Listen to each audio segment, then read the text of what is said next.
নমস্কার, সাবনাভিক নিউজ নেটওয়ার্কে স্বাগত। সাবনি নিউজের পর্দায় রয়েছে আমি পিয়ালি।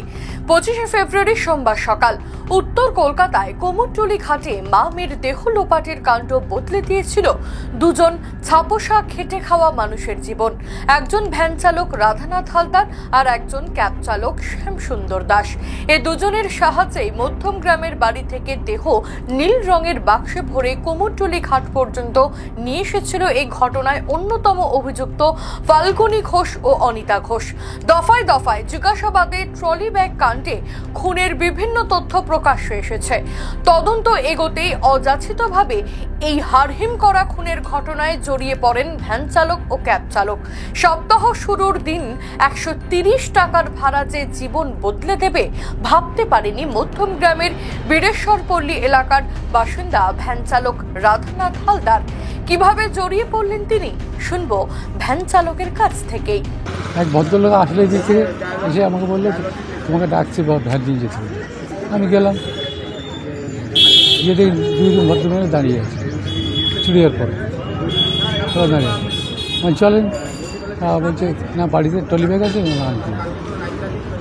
তো ট্রলি ব্যাগটা বাড়ি নিয়ে আসলে তুলতে বাচ্চারা দুজনে আমি একটা হেল্প করলাম। তো পিছিয়ে চাকা আছে, চাকা ধরে পা ভারী ছিল, বলেন একটা ভারী ছিল, একটু ভারী হয়ে গাড়ি। যে ভদ্রলোক আমাকে ডাকতে এসেছিল তাকে চেনেন? না, এলাকার লোক কি দেখেছেন? বলতে হবে বলেছে হচ্ছিল বলেই চলে গেল। তারপরে আপনি গেলেন বাড়িতে, তাই তো? বাড়িতে যাইনি, ওই পুকুর পার বলতে গেছি। তারপরে আপনাকে বাড়ি নিয়ে গেল? তখন আমার বাড়ি নেই। তারপরে ট্রলি ব্যাগ বার করলো? ওরাই পারবে ঘরের মধ্যে থেকে বের করলো ট্রলি ব্যাগ। তারপরে কি হলো? আমি তো বাইরে দাঁড়িয়ে। আপনাকে কি ভ্যানে তুলতে বললো, সাহায্য করতে বললো? একটু ধরো, তো বাঁ দিয়ে আমি ধরে দিলাম। কোনো রক্তের ছাপ দেখেছেন ট্রলি ব্যাগের মধ্যে? কিছু যেরকম ট্রলি ব্যাগ সেরকম। হ্যাঁ, আর ভ্যানের মধ্যে যখন তুলেছিল তখন ওনারা কি ট্রলি ব্যাগের সাথেই বসেছিল ভ্যানের পাশে? হ্যাঁ, একজন যেমন যাই দলতলা তখন এইদিকে একজন বসে আর ওই কোনো একজন। তারপরে কি হলো, কোথায় নিয়ে গেলেন? ওই দোলতলা। কত টাকা ভাড়া দিয়েছিল? 130 টাকা। আপনি চেয়েছিলেন ভাড়া? হ্যাঁ। কত আনুমানিক কত ভাড়া হয় এখান থেকে এমনি দোলতলা পর্যন্ত? প্যাসেঞ্জার ভাড়া আলাদা, মাল নিয়ে গেলে আলাদা। মাল নিয়ে গেলে আলাদা। তারপরে কি করলো দোলতলায় নিয়ে যাওয়ার পরে? লাফিয়ে নিল ট্যাক্সি দাঁড়িয়েছিল ওখানে। দুপুর গড়াতেই পুলিশ এসে জিজ্ঞাসাবাদ করতে যেন আকাশ থেকে পড়েছিলেন। জিজ্ঞাসাবাদের জন্য তাকে নিয়ে যাওয়া হয় থানাতে। দীর্ঘ সময় বসিয়ে চলে জিজ্ঞাসাবাদ। সেখানেও তিনি এই একই কথা জানিয়েছেন। তবে দুই মহিলাকে মালসহ গন্তব্যে পৌঁছে দেওয়ার জন্য যে এমন হয়রানির শিকার হতে হবে তা যেন কল্পনাও করতে পারেননি অসহায় ভ্যান চালক রাধানাথ হালদার। জীবনে বড় শিক্ষা হলো তার। আর যাত্রীদের কথায় টানবেন না ভারী মাল, জানালেন তিনি। আসলে প্যাসেঞ্জার আসলে আপনি কি নেবেন? আর নেবেন না, এটা শিক্ষা হলো আমার প্রথমে জীবনের শিক্ষা। অন্যদিকে জিজ্ঞাসাবাদের জন্য থানায় ডেকে পাঠানো হয় ক্যাব চালক শ্যামসুন্দর দাসকেও। সাংবাদিকদের মুখোমুখি হয়ে তিনি কি জানালেন, শুনবো। সকালবেলা আমি দোলতলা দাঁড়িয়েছিলাম, ভোরবেলায় এসছে পার্টি, এসে আমাকে বলে যে কুমোরটুলি যাবো। আমি বলেছি যাবো, আমি আমার মতো ভাড়া বলেছি 700 টাকা। তা উনি 700 টাকা দিতে রাজি হয়নি, উনি 500 টাকা বলেছে। আমি 500 টাকায় যাইনি, 600 টাকায় রাজি হয়েছে। তারপরে গেছি, তারপরে ওনাকে গিয়ে নামিয়েছি ওনার জায়গায়। তখন বলেছি দিদি আপনি আমাকে আর 100 টাকা বাড়িয়ে দিন।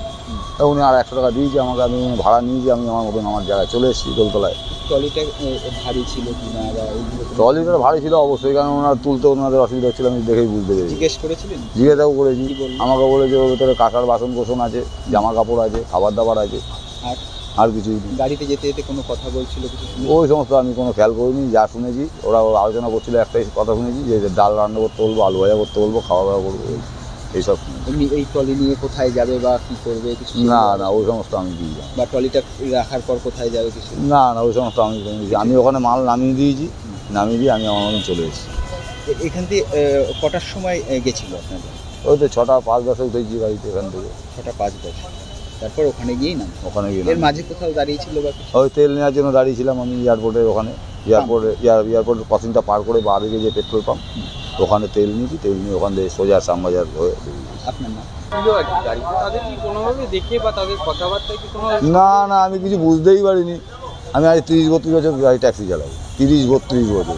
অত্যন্ত চতুরতার সঙ্গে জনবহুল এলাকা দিয়ে দেহ নিয়ে এসে লোপাটের চেষ্টা করলেও শেষ পর্যন্ত ধরা পড়ে যান মা মেয়ে ফাল্গুনী ও আরতি ঘোষ। কি কারণে এ হলো নৃশংস ঘটনা ঘটালো তারা, জানতে জারি রয়েছে তদন্ত। শান্তনু বিশ্বাস, সাবনাভিক নিউজ, মধ্যমগ্রাম। সমস্ত খবরের আপডেট পেতে লাইক করে সাবস্ক্রাইব করুন সাবনাভিক নিউজ। সেই সঙ্গে বেল বাটন প্রেস করতে ভুলবেন না। আপনাদের একটা সাবস্ক্রিপশন আমাদের জন্য অত্যন্ত মূল্যবান। একই সঙ্গে ফলো করুন আমাদের হোয়াটসঅ্যাপ চ্যানেলটিও। জয় হিন্দ।